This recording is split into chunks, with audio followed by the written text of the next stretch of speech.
tecnologia é uma ferramenta evolutiva que reúne conhecimentos e facilita processos em todas as áreas do conhecimento. A forma como ela é utilizada é que vai determinar se ela se transforma em aliada ou vilã. Moderação e bom senso na utilização são regras que devem ser observadas por todos nós, principalmente se temos menores de idade sob nossos cuidados.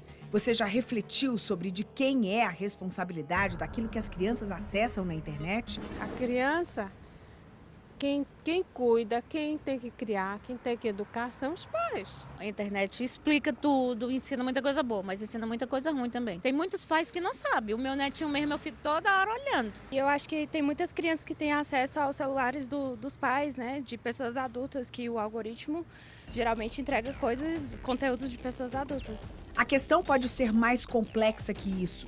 Se a discussão gira em torno de perigos como adultização, conteúdo pornográfico, violência sexual, exposição abusiva e aliciamento, uma conversa com uma juíza da Vara de Violência Doméstica e Familiar contra crianças e adolescentes descortina um cenário estarrecedor.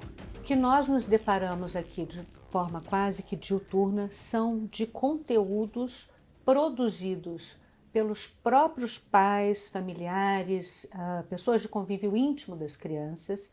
E essas imagens inicialmente podem ter sido produzidas para consumo próprio, mas que eventualmente estão sendo também disponibilizadas na internet para grupos específicos. Quando o perigo vem de dentro de casa e a denúncia chega até a Vara da Infância, medidas efetivas são ágeis. Rapidamente, a juíza consegue medidas protetivas, mandados de prisão e mesmo que a decisão não seja definitiva, existe tempo e espaço para que a situação seja apurada até o fim.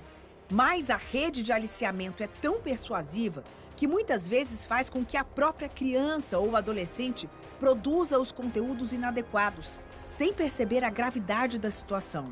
Nós temos alguns casos, não são poucos, de meninas que efetivamente estabeleceram uma relação, um relacionamento amoroso, embora 100% virtual, com aquela pessoa, por isso veio a competência aqui, porque há um relacionamento, pelo menos em tese, até verificarmos, começa a mandar essas fotografias e ela mesma começa a produzir material pornográfico. Então, num determinado caso aqui, isso foi distribuído na rede da escola, no Instagram, que a escola teve acesso, e dali a pouco ela está sendo vítima de bullying na própria escola, a partir de conteúdos que ela mesma produziu, acreditando piamente de estar num relacionamento com uma determinada pessoa.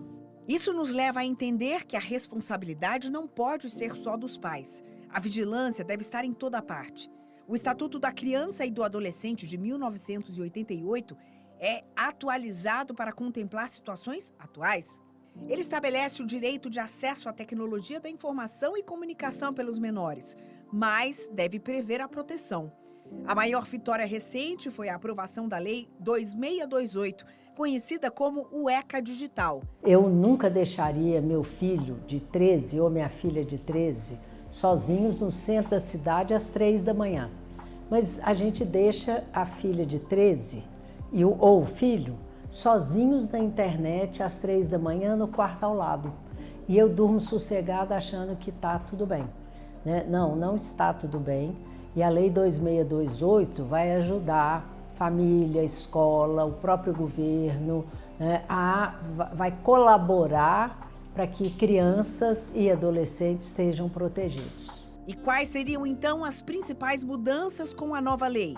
Uma é que a conta de redes sociais das crianças tem que estar vinculada a uma conta de um responsável. E o outro é a responsabilização das plataformas. Por quê? Porque as plataformas são elas as principais responsáveis. Mas a classificação etária, que é falar aqui não pode menor de 14 anos, né? Aqui não pode menor de 16. Então tem que ter essa classificação.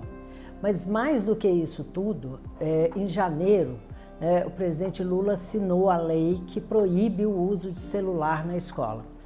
Houve uma certa polêmica. Claro que adolescentes não gostaram, mas cabe a eles não gostar, mas cabe a nós, adultos, criar um ambiente seguro. Com a união de secretarias e ministérios, o governo federal criou um guia sobre o uso de dispositivos digitais. Um material didático capaz de auxiliar escolas, conselhos tutelares, famílias e sociedade em geral no uso inteligente da internet. Tornar a tecnologia aliada e não uma vilã é uma tarefa coletiva.